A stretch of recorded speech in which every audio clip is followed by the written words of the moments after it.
Now, leaders from around the world have gathered in New York for the 76th edition of the United Nations General Assembly on the sidelines of the global diplomatic event. Earlier, Prime Minister Modi met with Japanese Prime Minister Yoshihide Suga. This comes ahead of the first in-person Quad summit in Washington. Leaders of US, India, Japan and Australia are set to meet for the first in-person Quad summit. US President Joe Biden will be hosting the dignitaries at the White House. WION USA Direct from Washington, D.C. with Palki Sharma Upadhyay.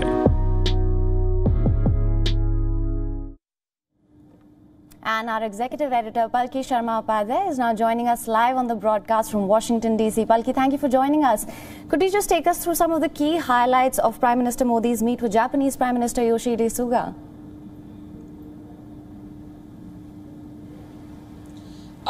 The Prime Minister's meeting with Yoshihide Suga has been described as very comprehensive. They want to take the bilateral relationship forward. They discussed a whole host of things. Remember, the Japanese Prime Minister was to visit India in April, but that could not happen because of the second wave of the COVID in India. So this was an opportunity for them to take this forward. India and Japan have been very strong allies. India and Japan are also the only two Quad members who are not part of the AUKUS. So that makes this relationship even more special. And it's also important to note that Yoshihide Suga is going to be leaving office in the next week or 10 days from now. So it was a good opportunity, I understand, for both sides to share and to discuss issues of common interest. They both face a common adversary in China, although they do not say it in so many words. But the threat is and the challenge is implicit in this coming together of all these Quad leaders. So that's something that was very much on the agenda. We're given to understand the Indian side saying that yes, China was discussed. It was quote unquote one of the many issues discussed. So it did come up in the conversation. Apart from that, of course, there was a meeting with Kamala Harris that was also very important according to the Indian side, the first formal interaction between Prime Minister Modi and Vice President Harris. Right, Palki. Also, like you mentioned, this is happening in the backdrop of the AUKUS deal. Also, we'll see the first in-person Quad meet. What can we expect on that front now?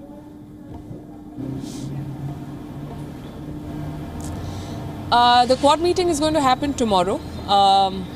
And we are given to understand that the Quad is an alliance that stands for something and not against someone. So that is a clear message on where they stand vis-a-vis China.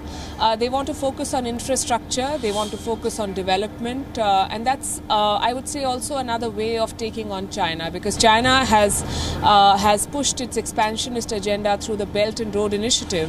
Now, the Prime Minister is talking about one grid, one sun, and initiatives like this that talk about tackling climate change, but also talk about the coming together of countries and companies and investment in India. So a whole lot of things are expected. Does the formation of the AUKUS put a question mark on the relevance in the future of the Quad? A lot of people think it does. But at the same time, the members of the Quad say that this is a totally different grouping. While AUKUS is completely military in its form and structure, Quad has a much more diverse agenda. It talks about a free and open Indo-Pacific. It talks about democratic values. It talks about vaccine cooperation and fighting the pandemic collectively and jointly. It talks about developing alternative supply chains and reducing dependence on China. So yes, you could say that there is an effort at the containment of China, but at the same time, it is a constructive effort rather than a reactionary approach. Right, Palki. I was in fact just going to come to that. There have been a lot of concerns regarding the AUKUS and what sort of an impact it will have on the functioning of Quad. That being said, Australian Prime Minister Scott Morrison also held a bilateral with Indian Prime Minister Narendra Modi. What can you tell us about those discussions? Well, that discussion, as you heard in Prime Minister Morrison's response to our colleague Siddhant Sibal, he said that the meeting was outstanding. India and Australia have been partners. The only hitch that was there in the relationship if the strategic relationship was the fact that India was wary of inviting Australia for the Malabar exercise, that too changed last year. So there has been a strategic shift on the part of Australia. It's spending more on defense. It's calling out China when it needs to call out China, including the first demand that Australia made on a probe on the Wuhan virus origin. So India and Australia have a lot in common, and this was an attempt to explore and to build on that common ground.